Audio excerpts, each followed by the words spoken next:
It's a very exciting episode that I'm about to do today. It's episode 208. What does that mean? Well, I'll tell you in a minute. My name is Phil, and you're listening to The Lip. Okay, everyone. Episode 208. Now, I definitely have to take care of a little bit of business before I get deeper into episode 208 because this episode is going to be the continuation of my 2003. I'm going to pick it back up on a very specific day, and that's going to be April 30th, 2003, is where we're going to pick up from where we left off last time. I'll give you a whole recap in a second, but to make it abundantly clear, the reason why episode 208 is such an important episode, it's because if you take 208 and divide it by 4, you get 52. 52. How does that matter? Well, how many weeks are in a year? 52. Which means this episode is the first episode of my 4th year. Yeah, happy me. The Lip has been out there for 4 years. How about that? 4 years of The Lip. Everyone who's been putting up with me for the last 4 years will just need to know that, yeah, I've been doing this for 4 years. And realistically, I wasn't sure if I was going to do this for 4 months. Truthfully, I didn't expect it to go for weeks, but here we are, 4 years later, episode 208. And it's fitting that I'm doing episode 208 on the continuation of my 2003. This is going to be, again, like I said the first time, in fact, going all the way back a couple weeks when I started this whole story, which has grown to a 3 episode, now 4, because I started in 2002 because, like I said earlier, without the events that happened in 2002, it wouldn't be able to really truly unfold what happened throughout 2003. So those 2 years definitely intertwined with each other in a way that most of my other years may not necessarily have. And they create one crazy big story. And that's where we're at right now, working through this gigantic story. Because I've said it in the last 3 weeks of episodes that you've listened to. I couldn't just tell one piece of it without telling all of it because I've told little pieces of this story. Variations and times I would give people things if it came up, but I've never actually sat down and told the entire thing. And that's what this last 4 weeks, counting this one, is all about. And just like in the last 3 seasons, not 3 seasons, the last 3 episodes I did, I'm going to come at you with this disclaimer. I don't know how much I'm going to get into on this episode.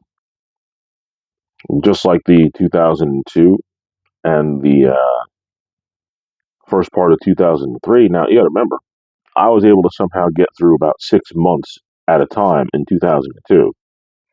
And I was able to break that into 2 episodes. And I previously stated that there were some things in that I didn't even get to.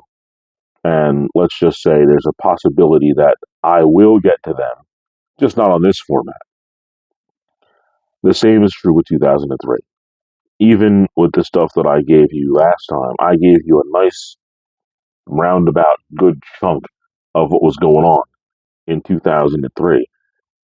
But I only did from January until April, so that was only 4 months of my 2003. And now I'm going to give you from April 30th until, well, I feel that I have talked enough for this episode. And looking at my notes, I probably have enough to do a whole episode. Will I get all the way through till the end of the year here? I don't know. But I want to give you as much detail as I can. But like I said the last couple times, I'm not going to go into everything. There's going to be some stuff that I might leave out. But like I said, there's going to be another format that I'm going to use perhaps, and I'm going to fill in those blanks.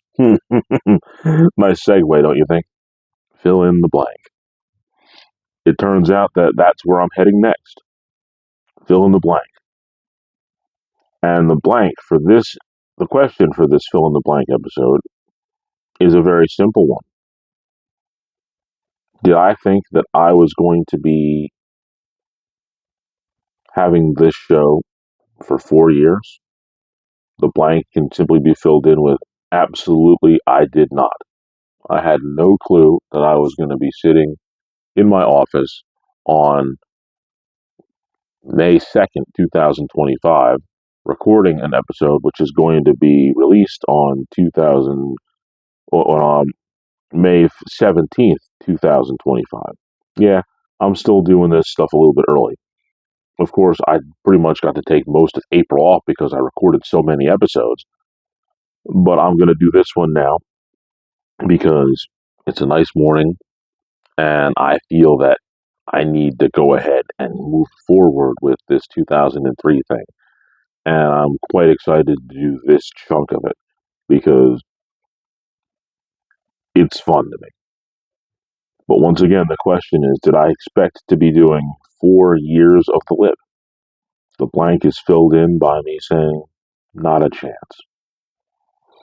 And on that note, it's time to ring the bell and begin the main event.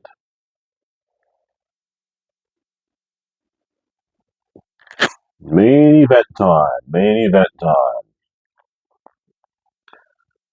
of this 4 year anniversary show, which is part of a much larger picture of me talking about my year 2003. Now, I need to give you a general recap of the last episode because I'm starting this episode on a very specific day. Now, to recap last week's episode, as briefly as I possibly can, I started in January after I'd gotten my promotion to customer service leader, which is the first level of management at Wawa. During that time, I began to do the training at the training center to get more information on how to become a manager, ultimately learning the ins and outs and the paperwork and that sort of stuff. During that time period, I began to have symptoms that I was really unaware of, but I wasn't really paying attention to. I would eat and I would have nosebleeds and I would have this steady cough which wouldn't go away. I also had a point where I was having some stomach pains, which then I ended up um, needing to throw up whatever I had just eaten. My ankles were incredibly painful, and I assumed that that was just me getting what the professional wrestling world would call the receipts from throwing shot put and discus, playing football, and wrestling. So I really didn't pay much attention to that. I had then was told by my colleagues, um, Steve T and Joan, that I wasn't looking really good. I had lost a considerable amount of weight, and they thought that maybe I should go see a doctor. And so I did. Once I went to go see the doctor, they didn't really find anything at the emergency room. I want to reiterate that that's the same hospital that I went to when I destroyed my ankle, and they didn't notice that it was broken. That's neither here nor there.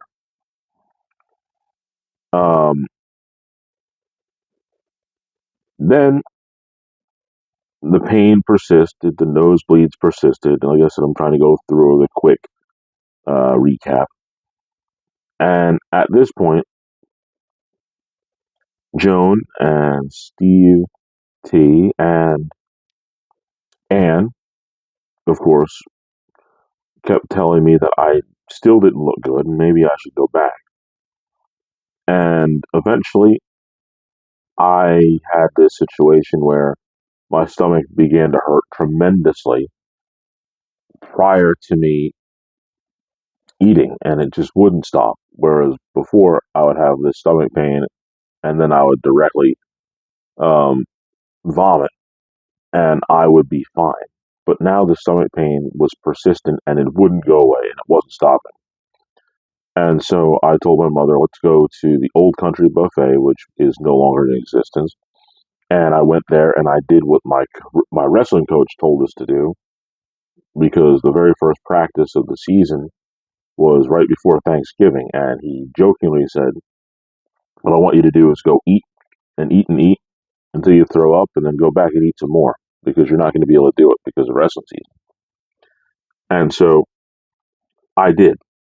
I went to the Old Country Buffet, ate as much as I could, ended up, because of my stomach was just really going crazy, I ran to the bathroom, I threw up, came back out, ate some more, ran back to the bathroom, came back, ate some more, ran back to the bathroom, and at that point, the third time, my mom said, that's enough, we're going to the hospital. And so I did. And this is where I'm picking up. That date was April 30th, 2003. I had just got finished gorging myself and purging myself unintentionally at the Old Country Buffet, and now I'm back at the hospital because I'm still coughing. I had lost a tremendous amount of weight because prior to this, I was around 240 pounds, and I was considerably skinnier, noticeably skinnier, and people have documented it. So now I'm back at the hospital, and I go and see the initial nurse at the ER, who's asking me what my symptoms are. I told them, well, at the moment, my major complaint is that I have this tremendous pain in my stomach, and I'm constantly throwing up.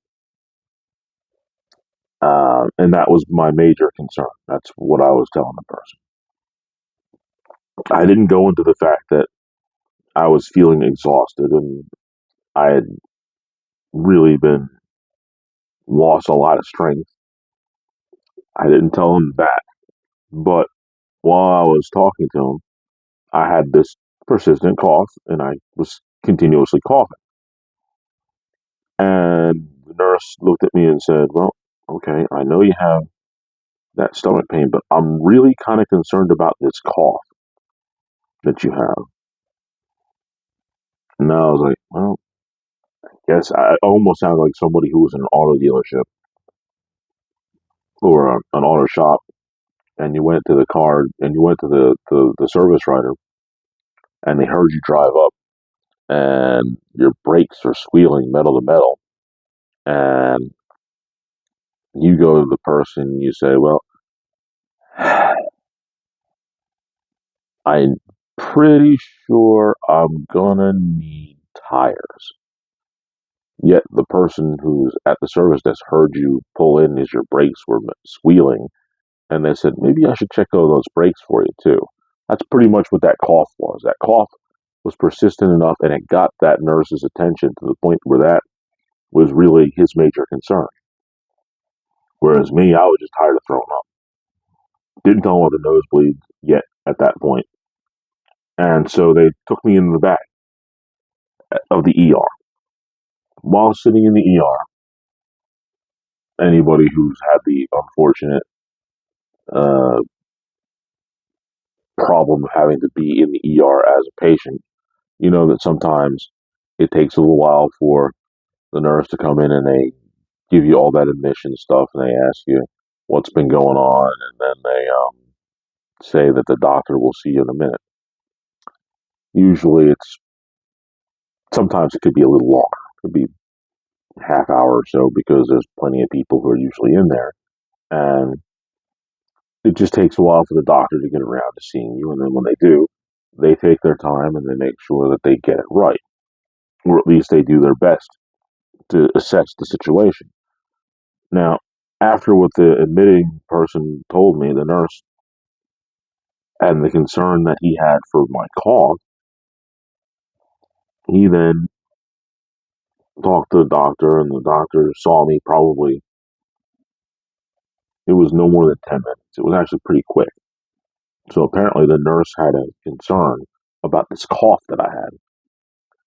And then when the doctor came in after the nurse had done all that other stuff, they gave me they weighed me and all that other stuff. And I should probably tell you that before I go any further.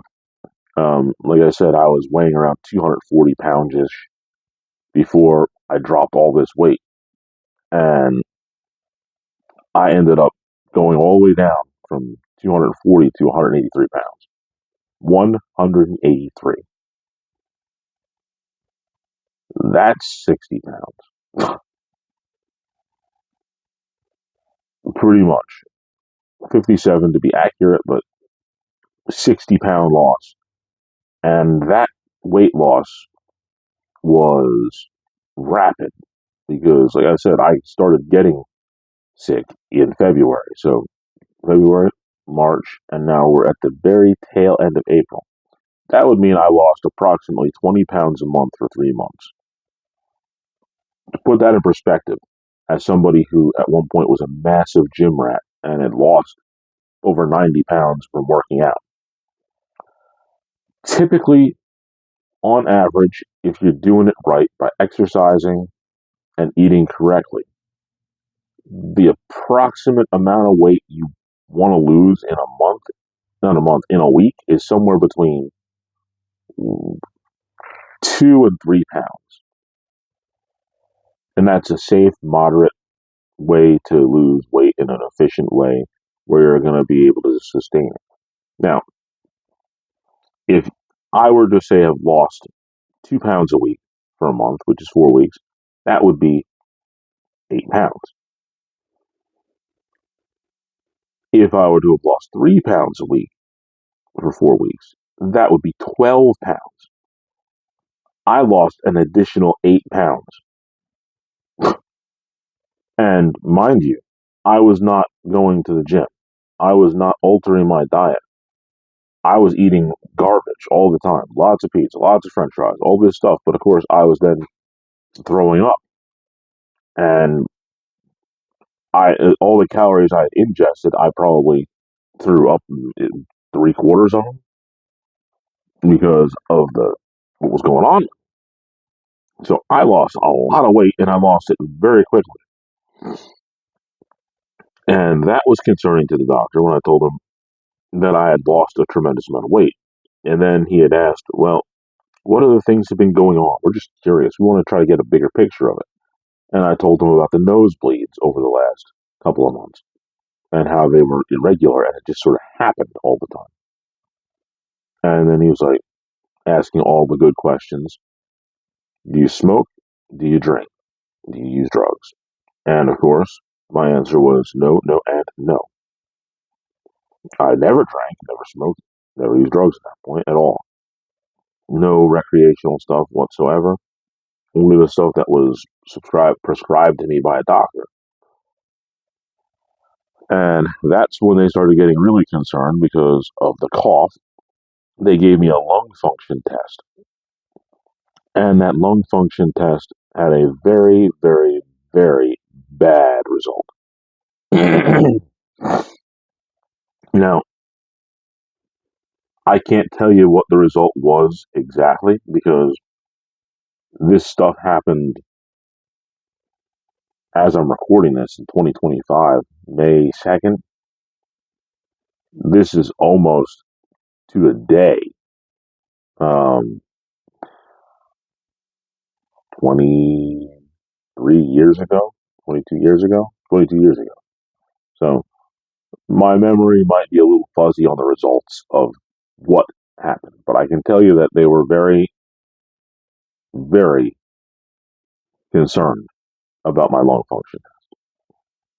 So much so that after my lung function test, they gave me some blood work at the same time, but the lung function test was the catalyst for the doctor to immediately stop what he was doing, and they admitted me to the hospital at the time.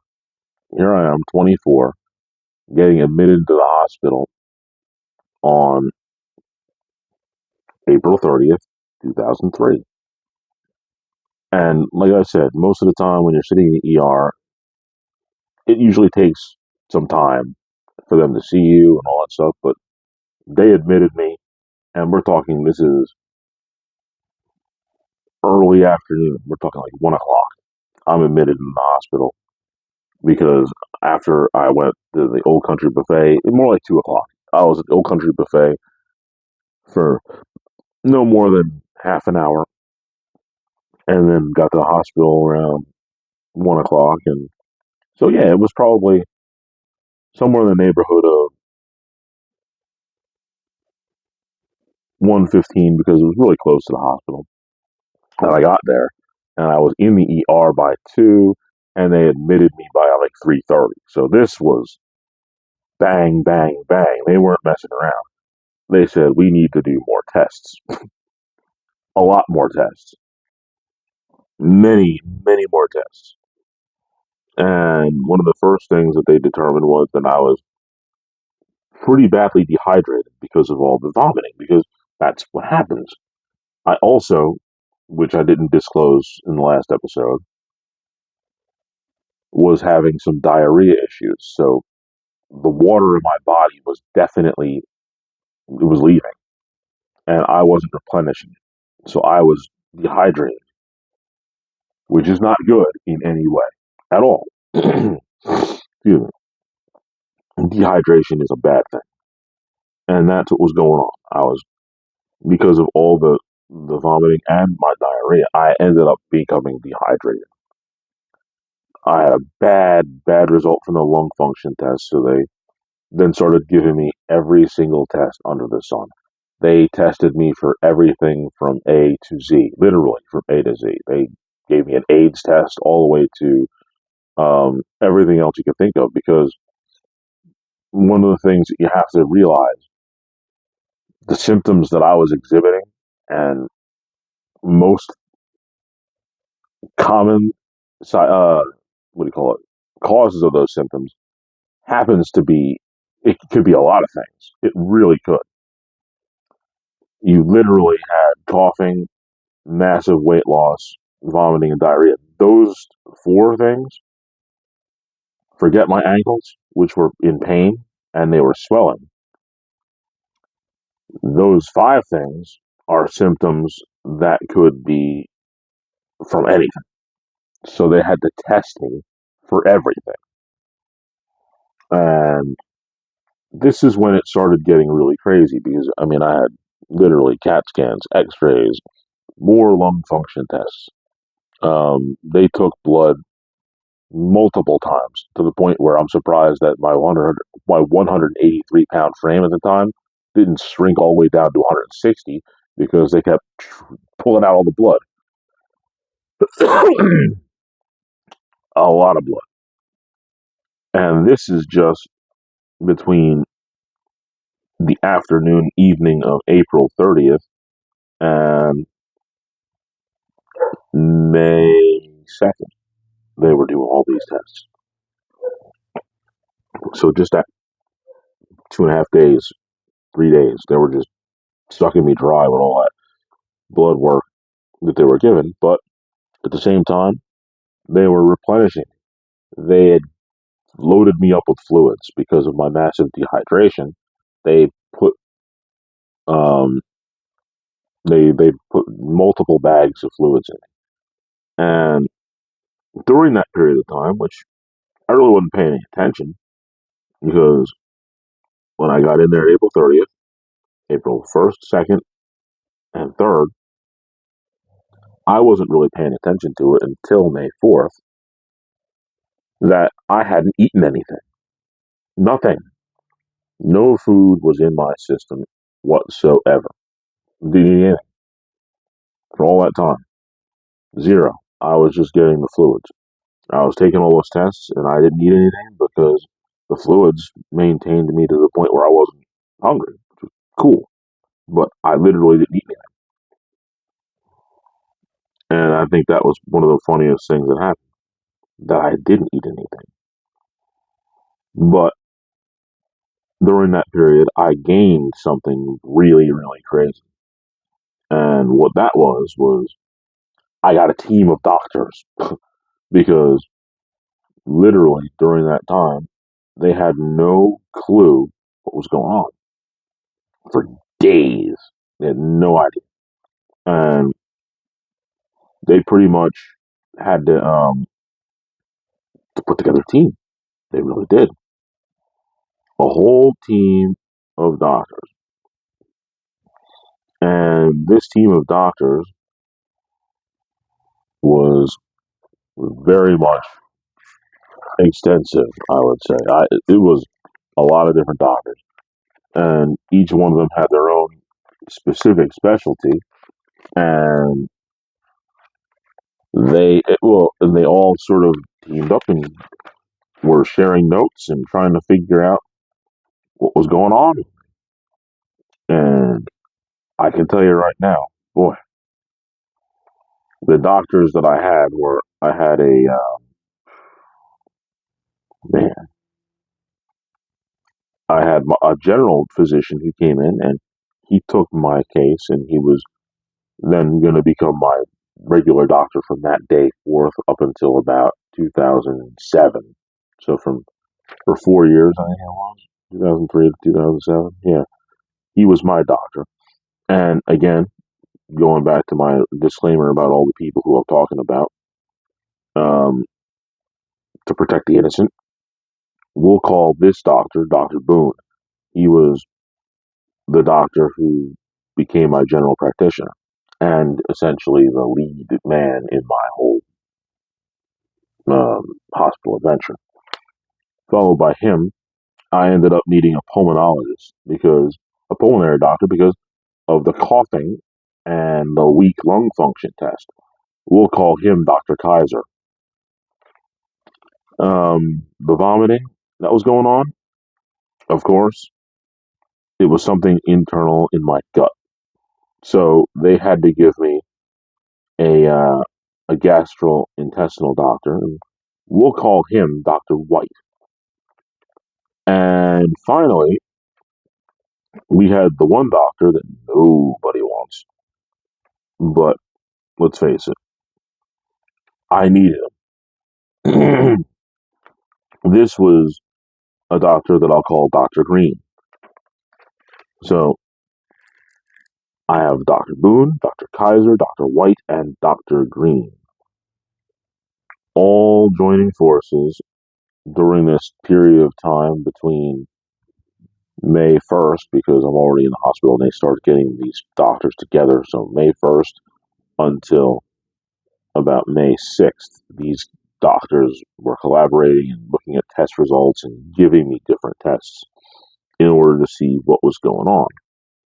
And throughout this time, there was a lot of focus on why, at the time, this young man, is coughing so badly and having these vomiting spells and nosebleeds and all this other stuff that was going on. What is going on? What is this? Why is this guy in such bad shape? Well, through that time, they were able to discover what was going on. And let me face it to you this way. I forgot my notes, man, because I'm not in the house doing the interview. I'm actually at my office doing it. So, not the interview, the show. I wanted to write I wanted to bring my notes for this because it was relevant to this. All these doctors had combined, and I had got the fortunate pleasure of meeting a great many of people. And the first doctor who came and sat with me after looking at some test results and blood work was, of course, Dr. Booth, who then told me about how Dr. Kaiser, White, and Green were looking at other things. And he's going to just sort of be the point guy and my general practitioner. He's going to be my doctor that I'm going to use for pretty much every day. And he told me I had a little bit of high blood pressure, and he was going to recommend some. Uh, he was going to recommend some blood pressure pills for me, and that he also told me that I hadn't had any bowel movements at this point in time.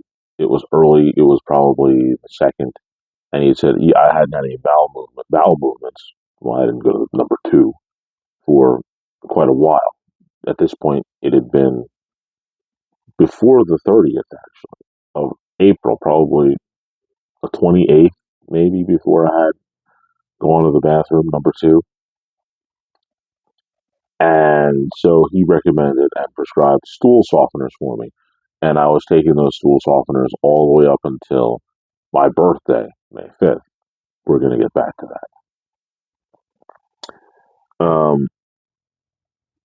And so he told me that these other doctors were going to be checking into my case, like I said, and he would be kept in the loop, and he would make sure that if any of them couldn't make um, a visit to me, he would relay the information that they had gotten, and that was a feel good thing because I'm beginning to build trust and rapport with this doctor who's going to be my doctor for the foreseeable future, which was great. He took great care of me. He really did.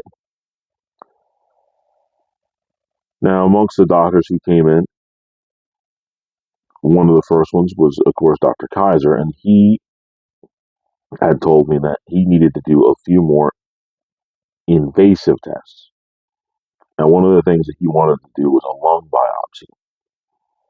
For those of you who are not really sure what a biopsy is, it's when the doctor goes in and they take pieces of an organ out and they actually um, break it down, look at it under a microscope in order to see what's going on. And he had scheduled the biopsy for, and this is where fuzzy timing comes in. I believe the biopsy was scheduled for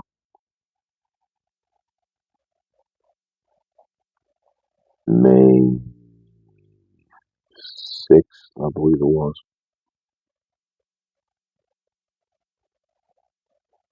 Or was it even on my birthday, the biopsy? I can't remember which one it was. I think that's what it was. I think it might have been scheduled for my birthday, May 5th.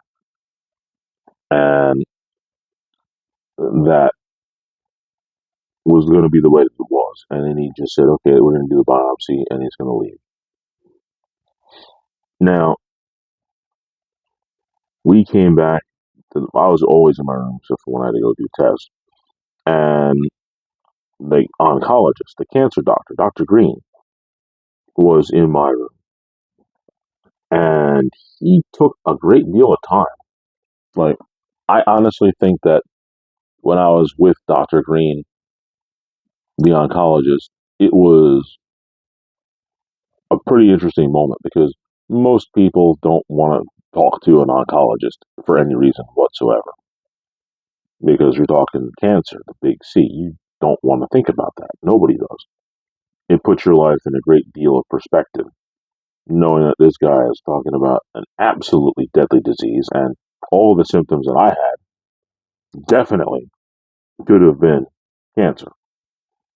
And he sat down and he was real quick to tell me that, well, I looked at all your blood work and I looked at the CT scans and I checked out the lung function tests, all these things not being good, the lung function test. However, the x rays and the CT scans and the blood work showed that there was no cancer. Now, at this point in time, Dr. Green could have just said, congratulations, you don't have any cancer. Thank you. Good luck for you. And enjoy your time. If you ever need something, you can then maybe call upon me if you want. But as for your diagnosis right now, it's not cancer, and there's nothing that you need from me. Of course, he could have then walked off, rode into sunset, and I never would have seen him there. His whole appointment could have been no more than 10 minutes, less. That's all he needed to do. Instead, Dr. Green, who I haven't seen since that day that he came in, that one time, he actually spent somewhere in the neighborhood of half an hour to 45 minutes with me after he talked about that. And it was a very enlightening conversation, and he didn't have to do that. Like I said, he could have been in there for 10 minutes, collected his fee, and moved on to the next one. But instead, he took some time to see a 24-year-old kid sitting in the bed, in a hospital bed, and he asked me all kinds of questions.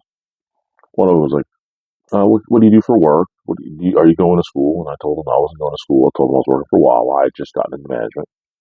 And he said something that wouldn't profoundly hit me until, man, thinking about it now, it seemed like it was a long time, but as I'm putting these dates together, it really wasn't. It didn't really hit me until about 5 years later, 6 years later. Yeah, 6 years later. He said, you're still young. What you should do is you should go to school. Pick up a trade, go to school, do something. You've got lots of time. You don't have cancer. We know that's not the issue. Whatever's going on, you should just, we'll figure it out and you'll be able to knock this thing out. And what you should do is really consider going to school. And of course, years later, many years later, but not too many, like I said, it was 2003. I eventually, in 2009, did in fact go to Lincoln Tech. And that part of hearing him in the back of my head was part of the reason why I actually made that move to go into the auto industry, to go to school for that. Thank you, Dr. Green, for planting that seed. It took a little while to germinate, but it did. And it would never have happened had he not taken the time to use 45 minutes of his time as opposed to 10. That's all he needed, less.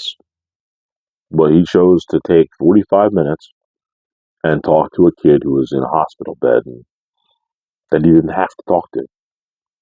I appreciate that, Dr. Green. And I appreciate it very much.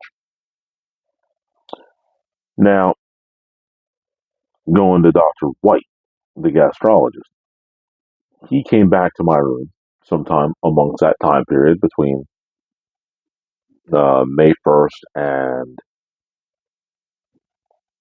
May 5th. He definitely was there somewhere between the 1st of May and my birthday. Absolutely was. And during that point in time, he came in. He stayed about 10, 15 minutes. And he said, I know what's going on with one part of your problem. No, I can't help you with the lungs. I'm not that kind of doctor, but I'm a gastrologist. It turns out that you said you don't smoke. No, but that's not an issue for me. But you also said you don't drink or use any drugs. And he goes, that's a little weird because I determined that you have pancreatitis. I'm like, what? Pancreatitis? What's that? And then he told me, well, pancreatitis is when your pancreas gets inflamed and it causes some problems. And one of the main things is it actually makes you throw up a lot. It's not a good thing to have. Typically speaking, most of the time, The causes of somebody getting pancreatitis are over drinking very heavily, alcohol, lots of alcohol will cause pancreatitis. Also, he said that taking certain medications or drugs will cause pancreatitis as well. And he's like, "Wow, you don't drink?" Like, no, not never took a sip in my life. And he's like, "This is interesting. It's what it is, and it's lowering itself down. It seems like because I hadn't had any issues since they had put the fluids in me." And he was like, "Well, okay, we're gonna just go with it, and we're gonna see you in my office a couple days, maybe a week after you get out of the hospital." And I was like, "Wow, okay, that's good." So now I have one diagnosis of pancreatitis. One of the things he said is, "Well, one thing, if you don't drink now, don't make the mistake of ever drinking because you're now predisposed to having this issue, and this could kill you. Pancreatitis could kill you if it's A, not treated, which you probably should have treated it months ago, and B, if you drank in excess, or even in your case, because it was such a bad case and it had taken so long, if you drink, it probably will kill you. So do yourself a favor and just don't pick up the bottle." And I was like, "Okay, noted. Won't do it." Now, I'm going to hit pause on the story. We're still now in May 2003. We're going to fast forward to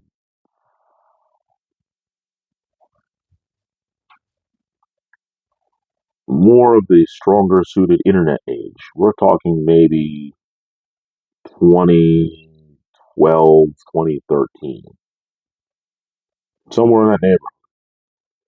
Over 10 years after I'd been in the hospital, and Dr. Green, no, Dr. White had told me that I had pancreatitis and they weren't sure where it came from.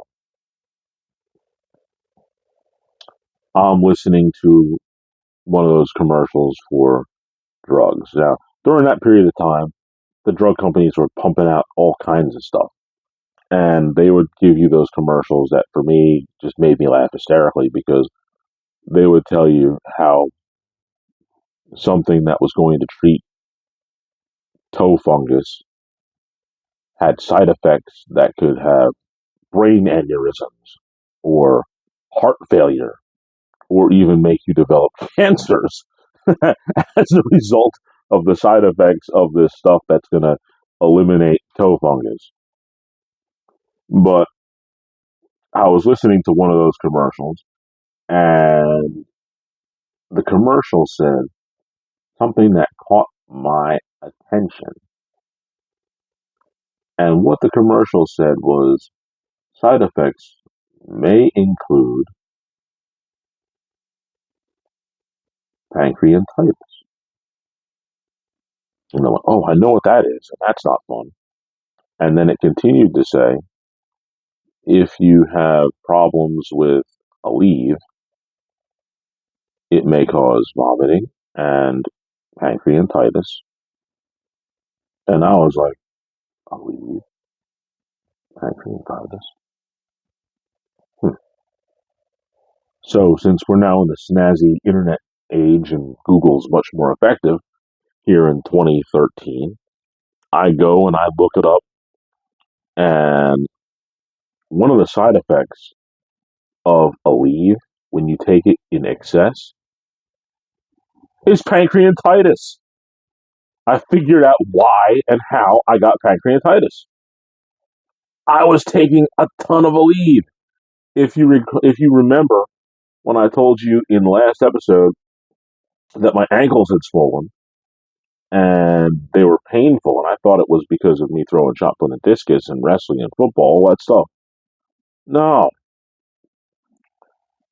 My ankles had swollen was another side effect, or it was another symptom of the bigger problem that I was having. It had nothing to do with injuries or anything like that. However, the fact that I was taking all of this Aleve, and I'm not talking about popping 2 pills every couple hours like they tell you to do. Remember, remember, I was in so much pain that I was taking a bottle of Aleve a week, an entire bottle, sometimes a bottle and a half or two in a week. So I wasn't just taking two a day. I was taking like 8, 10 a day for weeks, not just a month, but weeks. I would go through 2 bottles, 3 bottles. In a month, I would easily have taken, like I said, I would go through a bottle of Aleve in a week, a bottle and a half. So I'd probably, over that period of time between February and April, around April 2nd or 3rd, not even 30th when I was really sick because I was still taking it, it's safe to say that I was consuming 6 bottles of Aleve a month. 6 bottles of Aleve every month for 2 months. And as the commercial said, Aleve could potentially cause pancreatitis. And I looked it up, and yes, a side effect of Aleve when you take it in excess is pancreatitis. So, because of the symptoms that I was having from my bigger problem, which I haven't even gotten to yet, I was giving myself pancreatitis because of taking all that Aleve. And I had no idea about that until like 10 years later. And of course, which makes it so much worse because of other injuries and pain that I was in. Doctors had prescribed to me um, a medication called naproxen. Now, this is a prescription medication, and up until maybe 3 or 4 years ago, so we're talking recent history, like 2022, 2021, I was taking naproxen once in a while, and then I looked at the ingredients and I really started paying attention to it because I saw a commercial and said, another one of those commercials that said it can cause vomiting, pancreatitis. If you have problems with Aleve or naproxen, you shouldn't take this. Naproxen. Then I looked it up, and guess what? Naproxen is Aleve by another name. It's a pharmaceutical version of it. It's the same stuff, but it's a more potent version of Aleve. At that point in time, I was like, oh my goodness, I can't touch naproxen either. I got to push that stuff away because the last thing I need is another bout of pancreatitis. No, thank you. So, Dr. Green didn't know what was going on because I didn't give him all the information. I didn't even know all the information until essentially 20 years later. I didn't know it. And you don't know what you don't know. I didn't know. But I know now. It was my massive amount of Aleve that I took to try to effectively make my ankles stop hurting that caused the pancreatitis. We're going to hit pause again, and we're going to go back to 2003. Now that we've determined the whole pancreatitis situation, it was time for me to get my lung biopsy. My goodness, I'm just looking at the clock. I haven't gone through all the notes that I had planned to go through, and I'm already pushing the envelope of where I wanted to go with this. So I guess I can see right now I'm going to have to do even a third episode to finish 2003 and might not even be able to finish it still because I had a lot more meat on the bone than I want to go through. Okay, let's just now go to um yeah, let's get to the lung biopsy because this is a nice beefy part of the story. Dr. Kaiser told me that he was going to give me a lung biopsy, like I said, because he's a pulmonologist and he saw the lung function test was bad and he wanted to dig in literally deep in my lungs and see what he could find. So he comes back another time after he'd already told me, and he's like, "Okay, I've scheduled the lung biopsy for." Like I said, I just the recollection of the 20-year period of time is definitely different. But I know it was between um, May 2nd and May 7th. And what he said is, we'll just call it May 4th for a practical purpose. We're gonna no, we'll call it May 5th. We'll call it my birthday because I think it might have happened on this. I don't know. He said we're gonna do a lung biopsy at about 10 o'clock on May 5th, which is my birthday. And if you've ever had any type of procedure like this, you know that the doctors will give you the general run up of what's going to happen. He said, well, we're going to give you this spray, which is going to be an inhalant. You're going to suck it down, you're going to inhale it, and it's going to numb your lungs down. Then we're going to give you another sort of antiseptic, which is not going to put you under completely. But what is going to happen is you're not going to feel anything in your lungs when we pull the pieces out that we need. And you're not going to remember the procedure. And and when you come back, you're going to be in your bed and you're not going to realize it even happened. You're going to remember none of it. It's going to just be in, out, we're going to do what we have to do, and you're going to go back to your room and you're going to be pretty much asleep. And I'm like, okay, that's cool. Because in my mind, I was like, I've already been put under twice for my knee surgeries when I was a kid. So I was relatively comfortable with that whole procedure. Now it's time for me to get ready to go to my lung biopsy, and the nurses come in and they give me the inhalant to numb my lungs down. And I was like, all right, this is good. I don't really feel anything. I'm glad about that. My lungs don't hurt, which they didn't really hurt to begin with. But I don't have to worry about it. Now, they said it's going to take about 5 to 10 minutes for the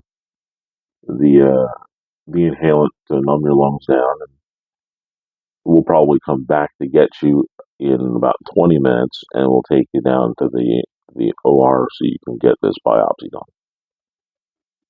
Okay, fine. At this point, I was just waiting for them to come, and instead of 20 minutes, it's more like 10. And the nurse came back and she said, well, one thing I can tell you is you're going to be able to be nice and numb because we're going to have to do this one more time because the doctor had to reschedule your lung biopsy for tomorrow. All right, okay, I'm cool with it. I was watching TV anyway, and if memory serves me right, I don't remember if it was that night. There was two playoff games that were going on, two of my teams at the time.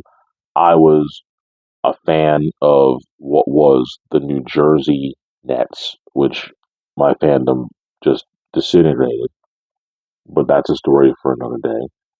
And I am still a diehard New Jersey Devil fan. I love them. In 2003, I'm going to get into that. The Devils were very, very, very, very helpful to me during this time. But so, I have to wait until the next day to get this lung biopsy. So I'm not upset about it. But truthfully, I was just hoping to get it over with that day. because I was tired of being in the hospital and maybe they could figure out what's going on. I was taking these horse pills that my doctor had prescribed to me. And this is, I'm talking about Dr. Booth, who is now my regular doctor. I told he was giving me these um, stool softeners, and then he had given me high blood pressure medication. And I'm thinking to myself, at this point, it's May 4th, and the doctor comes in, not the doctor, the nurse comes in and says, "You still haven't made a bowel movement, have you?" No.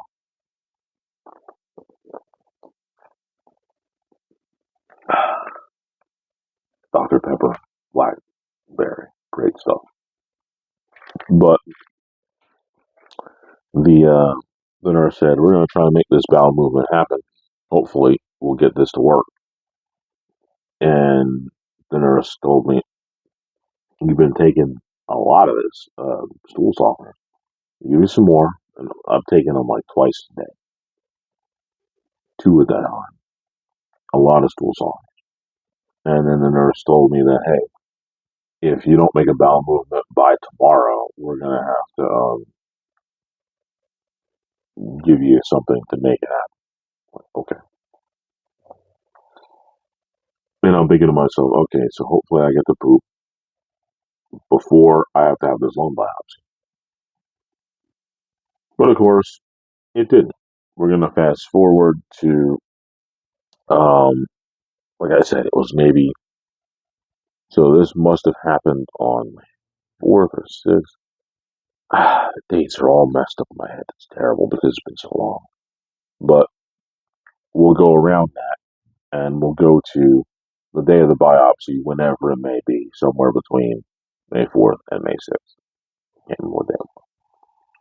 The nurse comes back in to give me the inhalant again, and the doctor comes back and says, "Okay, I'm here. We're going to do a biopsy today. They already gave you the lung inhalant." And I'm like, "Yeah, this is the second time they've given it to me." Okay. And then we're going to give you the stuff to make this so that you can be unaware of the whole situation. Okay, cool. Not going to put you all the way under, but you're not going to remember. They give it to me, and I'm feeling nothing. The nurse comes to take me to the lung biopsy. I'm on the gurney going in there,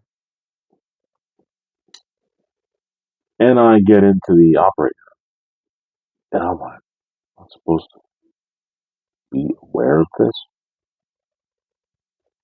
I think I am." And then the doctor comes up and he puts oxygen on. He opens my mouth. Now, I'm still fully functioning and aware of everything that's happening right now. He goes and he puts this oxygen thing in my nose, and it's there. And I'm like breathing in, and I'm like, boy, this is clean oxygen. I don't think I've ever had this before. And then he sticks this thing down my throat. At first, he's sticking it, trying to get it in my nose. I forgot to go to that point. He's putting it in my nose, and it's not going because I guess from all the nosebleeds, something had clogged up in one of my nostrils, and he couldn't get this thing in there. And he's jamming it and jamming it and jamming it and trying to get it to go down my nose and then through my nasal cavity and then down my throat so he can do the biopsy that way. It ain't working. It's not happening. And I remember him fighting, and I'm feeling all this, and I'm like, in my head, I'm like, I guess I'm not going to remember this. He said I wasn't going to remember any of this. So he stops after what seemed like a good. He stuck it in, couldn't get it to work, pulled it out of my nose, stuck it in the second time, couldn't do it, and pulled it out of my nose. And he went the whole three strikes and you're out. He tried it one more time, didn't work. So at this point, he's like, this isn't going to work the way we wanted it to. And then he sticks it down my throat. and my mouth is now open, and I'm feeling this thing scaling down my throat, and I'm like, I gag a couple times because he's sticking this probe down my throat, and he takes the oxygen thing that he was taking that he put on my that he had in my mouth, and he puts it sort of in my nose. So now I'm breathing through the nose again through this oxygen thing, and this probe is now in my throat, and apparently he went down the windpipe so that he could get to the lung. And at this point, I hear him audibly say, "All right, we're going to begin the biopsy now." And I hear him say, "One, got it." So apparently they snipped a little piece of my lung off and they put it in this situation. Then I hear him go, "Two, snipped another little piece of lung. Got it," he says. And then three, snipped a third little piece of lung. You got it. And then he starts pulling this thing out of my mouth. And I'm like, ha! I gag again a little bit. And then he takes the thing out of my nose and he sticks it in my mouth. The oxygen. And I'm like, whew. I felt the whole thing go down my throat. And after it, I felt it when it came back out. And I was like, I didn't say anything because I'm thinking to myself, I'm not going to remember this anyway. As I'm telling you this, 22 years later, I remember the entire lung biopsy from start to finish. Now, afterwards, after he pulled out the probe, I don't know if maybe the drugs kicked in or I just passed out from just pure terror. I don't know. The next thing I remember is waking up in my bed, cognizant of everything that had happened to me as far as the lung biopsy went, but I don't remember coming from the operating room to my room. In my head, all I can say is, he lied to me. I remember every part of my lung biopsy, every single detail, from the moment I went from my room to the operating room, to him pulling that oxygen thing, from him trying to probe it through my nose and couldn't 3 times. Then he then did it in my mouth and got what he needed. I remember all of that. I remember all of that. I don't remember leaving the operating room and going to my room. That's the only thing I don't remember. I don't have any recollection of that, but I remember the entire procedure, the whole thing. And that will always bother me. It's like you said, I wasn't going to remember any of the operating procedure. Now think about that. Who wants to be in an operating room and have the work done to you and you remember every single second of it? I mean, the way I figure, it seems like when those people who talk about being abducted by aliens and they're being probed by stuff and they remember the encounter and then they don't remember how they got there or how they got back, but they remember what went on when the aliens were experimenting on them. That's what it felt like. Only I didn't leave this solar system. I stayed on Earth. In fact, I was maybe less than an eighth of a mile from the place that I was being probed at to the place that I was staying at in my hospital room. So there was not a whole lot of distance between the two. And the only thing I remember is not getting back from my operating room um to my room in the hospital. That's what I don't remember. And my goodness, I can tell you that that was an experience that I will never ever forget. And it's an experience that Dr. White told, no, the Dr. Kaiser told me that I was never going to even remember. hmm I got that. I remember that. That's why when he had scheduled me for a couple appointments and a few phone calls, I was a little leery about talking to this guy because I'm like, you told me this and this is what happened? Mm, I don't know about you. I don't know about you. I don't know about you so much that I'm a little bit leery of you, and I don't know how much I want to work with you anymore. But admittedly, he did what he was going to do, and it was not the most fun procedure at all. Okay, I'm looking back at the clock, and I have still note upon note upon note that I haven't gotten to. And admittedly, like I had said earlier, I was not sure just how much I was going to be able to get through, and apparently, I got through the pancreatitis and its symptoms, and me being in the hospital. And man, I didn't get to a lot of the stuff that I wanted to do. Scratching off this, I did that. Talked about the concern that the doctors had. Okay, I'm about to wrap this thing up, but I don't want to end it on a terrible note of me talking about me being there present and alert for my lung biopsy. I want to talk about something a little bit funnier, but still kind of unpleasant. I told you, and I've been making a note, and hopefully you've been making notes to the fact that I've been saying that Dr. Boone had prescribed me a great deal of stool softeners so that I could finally go to the bathroom because I hadn't in a while.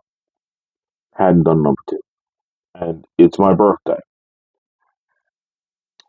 May 5th, 2003. And the nurse comes back, and at this point in time, I hadn't pooped since at least April 28th. So it's been a while. And so what the nurse said was, well, you've been taking all these stool softeners and still haven't done anything. We're going to have to give you an enema. An enema. And I'm like, this is my birthday and I'm getting an enema? Whoa, what is that? I don't really know what it is. Then she told me. And I was very, very, very, very unpleased. For those of you who've never had one or don't know what they are, what it is it's a bag that they put a little soap in and they insert it in your butt while you're awake. And what they do is they pump that fluid into your butt and it goes through your intestines and it sort of flushes out anything that's in there. And the whole idea is you have to hold it and hold it and hold it until you just simply can't hold it anymore. And then after that, you can then have your whole system cleared out and you poop insanely. And so I'm doing this enema on my birthday. And it was my birthday and I'm in the hospital. Now the nurse put the box on that the enema came in on my side table before she had a chance to get rid of it. And at that time, I told my mother, who was in the room, I told her, take that box home. I want it. What? Yeah, I want that enema box. Why? It's my birthday. And it's the only thing that I got inside of a package on my birthday. So my birthday present for my 25th birthday was an enema. And I'm taking that box home. Unfortunately, here in 2025, I've lost that box, but it was one of my prized possessions. And I would look at it from time to time, like, yep, this is my birthday present when I turned 25. I got an enema. And because of me getting that enema on my birthday in 2025, whether in 2003, my 25th birthday, I made a promise to myself, which of course I'm going to fulfill that promise yet again on May 5th, 2025 this year. And that promise that I made to myself was twofold. Part number one, I would never, if I could absolutely help it, I would never do anything I did not want to do on my birthday. And two, it was the first birthday that I ever had, my 25th birthday, that I didn't eat a slice of pizza on my birthday. And I have never wavered from that day forth. May 5th, 2004 until present. I have had at least one slice of pizza on my birthday every year. And it's all thanks to that wonderful enema that I got on my birthday. My goodness. I still haven't finished the stuff that I wanted to talk about for the rest of this time that I'm in the hospital. My goodness, there was a lot more meat on the bone than I could have imagined. And I'm looking at the clock on my on the show here, and I've run about as much as I want to do in any given episode. And so I'm going to ring the bell here. I'm going to end the main event. And upon ending the main event here, I'm going to tell you that I still haven't even told you the main reason why I'm in the hospital. So now you're going to have to wait even one more week for me to go into even further detail about what's going to happen to me for the rest of this time. That's crazy town. My goodness. It's crazy town. But that's where I'm going to go with it. So I have to look at my notes here and I have to back up everything. Every single thing that I had originally planned to do for the next couple weeks is going to be postponed. All of it. Because I have to, at minimum, I have to back up at least one more week so I can finish, or at least attempt to finish, 2003 and maybe even 2 more weeks. I might have to dedicate 2 more weeks to finish in 2003 because I haven't even begun to fight. Because you still don't know why I was sick. You know one part of why I was sick, the pancreatitis, but that wasn't all that was wrong with me because I haven't gotten to the results of the lung biopsy. Well, that's going to be next week. I'll tell you what happened during the lung biopsy. So this whole time period, I'm in the hospital and I haven't even gone through everything that I was going to go through. So tune in next week and I'm going to have to give you more. That's the way it's going to be. For now, I'm going to ring the bell and the main event is over. Okay. I'm not overly upset about having to extend this show because, like I said, I wanted to give you as many details as I possibly could about 2002 to 2003 because this story is so big and apparently it is much bigger than I expected and I knew it was going to be big. I didn't know it was going to be big. So there we go. I've now gone, as of now, 4 weeks, 4 main events, and I'm still telling this story for another week. So next week, it's going to be another part of the story. And where we left off this week is still in the hospital. And I had my lung biopsy, and I'm going to tell you the results and some more stuff that went on while I was in the hospital. And then we're going to move on from there. But it's now time for the Spear of the Week. Now, I guess you could say it's been 22 years, so it's safe for me to say that the doctor who I'm calling Dr. Kaiser is not my favorite person. I still think about the fact that I was wide awake during that lung biopsy, and just how much I hated that thought. So there is no greater person that I would want to line up, say, hoo ha, and spear than Dr. Kaiser for telling me that I wasn't going to remember any part of the lung biopsy, whereas I remember every single detail. Not good. Dr. Kaiser is the spear of the week. Now, it's time to, let's see, where's that? Get that whole fun book. No, I got it with me. Here it is. And let's answer a random question from the book of questions. And let's see what we fall upon today. Hmm.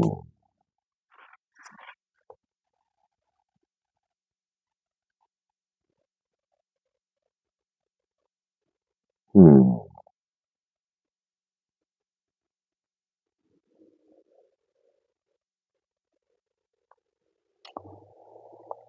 Hmm.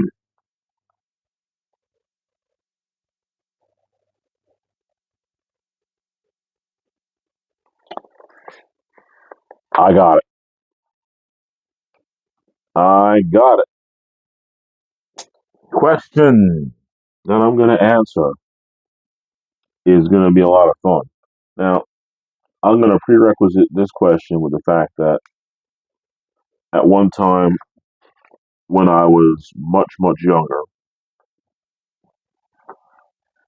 um, I happened to live in the vicinity of a very young superstar athlete, and his name is Martin Truex Jr. He lived right down the road from me. For those of you who don't know who Martin Truex Jr. is, which he is a NASCAR driver, and a few years back he actually won the championship. He is a really good driver, obviously. The best driver I've ever met and known because obviously he was a NASCAR driver. And so the question that I've got here certainly is one that he would be able to answer and it would be much faster than mine. The question is, what is the highest speed you've ever driven in a car? How did it make you feel? Now, for him, obviously, over 200 miles an hour in some NASCAR, that's clear. But for me personally, the fastest I've ever driven was in my 87 Luxury Sport Monte Carlo with a 3-barrel carburetor with a 350 engine. Magnificent machine. It's a vehicle that I street raced in what I like to call my young dumb days to a record of 55 wins and 1 defeat. Over that time, that's not the fastest I've actually driven. That was totally different. That's my Monte Carlo. But the fastest I've driven was actually in a different vehicle. My fault, my mistake. Completely just went to the racing right away when that wasn't even the fastest I ever drove. Because in that car, I probably never took it more than maybe 110. Most of the time, because of the races that I ran, I never really even got it to go past maybe like 90. 110 was a rarity. But the fastest I ever drove was in the Z28 with the equal engine, 85 Z28 Camaro with a 350 engine and a 4-barrel carburetor in it, with a 5-speed manual transmission. For those of you who don't know, a stick shift. Um, my uncle just helped me out because he needed exhaust, and he actually helped me out to put it on. And changing the exhaust will increase horsepower tremendously. And it turned out that when I was driving this thing down the road, I put in first, put in second, put in third, moving down the road quickly, quickly, quickly. And next thing I knew, I was going faster than 120 miles an hour. And it was still increasing in speed. But because the area that I was driving in, it was during the day, there was nobody around. I decided that I wanted to pull back because I was getting really close to a spot where police occasionally set up a speed trap. So when I got around 100 and change, 120 and change, well, like I said, I don't know exactly how far it was going, how fast it was going, but it was well over 120 miles an hour. It was somewhere in the neighborhood of 120 and 125, I would say, maybe even a little faster, but no more than 125. And then I pulled it back to about 70. And just as I had gotten it down and I passed that area where the speed trap usually was, guess what? There was a police officer right there. So I wisely slowed down and I kept going. And the police officer stayed right where they were. And I didn't get a massive ticket for going, what was it, 70 miles over the speed limit. So to answer the question, what is the highest speed I've ever driven in a car and how did it make me feel? Well, 120 to 125 miles an hour is a speed. And the only way I can describe how that made me feel is by using a quote from Vin Diesel's movie, um, The Fast and the Furious. And the only thing I can say is it made me feel just like what he said. He's like, I live my life a quarter mile at a time. And for that 10 seconds or less, I'm free. Going that fast just felt free. Just free. I can't explain it any better. And that's the question from the magic book. Now it's time to shut down this show and start to prepare my notes for next week, which is going to be the continuation of my hospital stay in 2003 in May. And I got a few more stories to tell you about that, which is, can't believe I didn't get to them, but I can, I guess, because there's a lot of content to work with. So you can always find me on Instagram at Philip Henderson 5102. Facebook, join us. The Lit Facebook group, join us. There's always room for one more. I'm out there on Twitter even, and you can find me on X. But I need to explain to you the background photo that you're looking at. It's not a photo, it's a one of one painting that I've done. And this painting is just one of my favorite ones because it's a part of a series that I called the Growth Series. And this one is Lily. This is the fourth of the Growth Series. And I love it. I think it's a good one. It encompasses all the rest, just like all the rest. The spring is here and flowers are growing. It's time.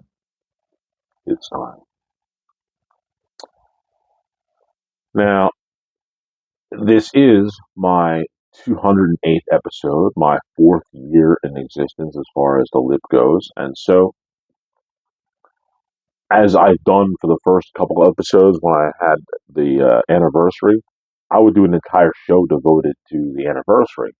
But this year, I haven't done that because I have this story that I got to finish, and I'm going to do everything I can to finish it. But I'm not going to neglect some serious friends of the show and super fans, and I would certainly say people who I love when it comes to fandom with the lip.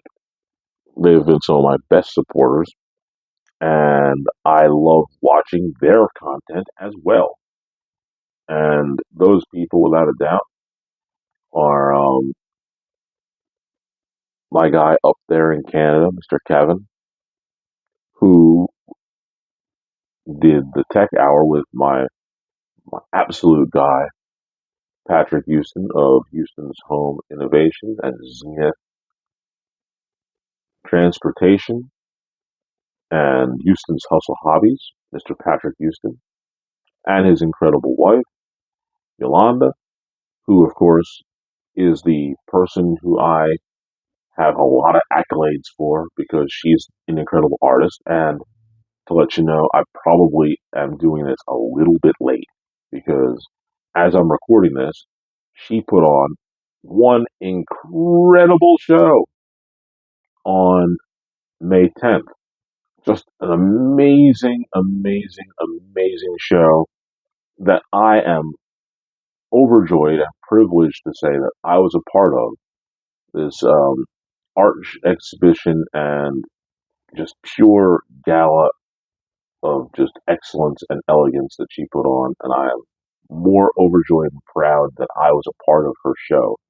Um, Flora it's incredible. She did a wonderful job, and all the other artists, both painters and recording people and spoken word and musicians who were there. It was a tremendous night. I'm looking forward to the fact that it's such a success that I'm expecting, I don't know when, but I'm expecting that she will probably do something like this again. And I would certainly want to be a part of it every time she does. And then, of course, the podcast that I always wait for, and I'm excited whenever it comes up. I'm sorry because I did so many early recordings that I didn't get to touch base with them. And in fact, they actually shouted me out on their show on one of their latest broadcasts that they did, and that is Greg and Jessica Holmes of Inside the Homes. They're doing crazy good stuff, and it was really cool to hear them back, and even cooler to see that they've decided to do the video podcast. That was really neat. Their setup was good, it looked great, and I enjoyed their content, and I recommend that you check them out on Spotify for certain. That's Greg and Jessica Holmes. The show is called Inside the Homes. The father of the starting five and his lovely wife do a great job. You got to listen to their show. And I'll tell you right now, one of my favorite episodes is the Spicy Boy episode. I'm not going to say anymore. You need to listen to the Spicy Boy episode. It's funny. I listened to it and I couldn't stop laughing. It was great. It was absolutely great. They talk about stuff that happens in the news that you wouldn't even imagine would even be there. Trust me, listen to their show. You will not regret it. And I would certainly say on this episode, the 208th episode, I can't wait to do 209 because it's going to continue this whole process of my 2003, which of course is a part of 2002. And I didn't even get to tell you half of the good stuff that's going on here. It's just incredible. It really is. Um, so next week I have some fun stuff that's going to happen with this, and I'm pretty sure I'm going to get to go back to that statement that I said very earlier. Well, I don't even think I said it, but sometimes things happen that you do, and you're not even aware of what's happening at the moment, but the result of what you did will affect what is going to happen to you down the road, and you won't even notice it until it happens. And even when it happens, you may not even think about the fact that a single decision that you made literally impacts what happens in other areas of your life. And my goodness, I'm going to talk about that next week.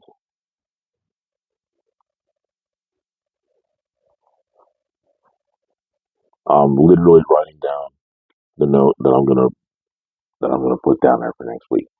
But now, as far as that goes, I'm going to go into the final part, which of course is the words of wisdom, and I'm going to continue using, like I said, the same word of wisdom until I'm finished with this whole 2002 2003 storyline here. And that is, everyone has a story. Tell it. You never know who needs to hear it. Those are the words of wisdom for yet another week in a row. And I'm going to continue with that until the story is complete. And on that note, I believe I've talked your ear enough this week to make you wonder about what's coming up next week. So I'm going to go ahead and do it. My name is Phil, and you've just listened to The Web.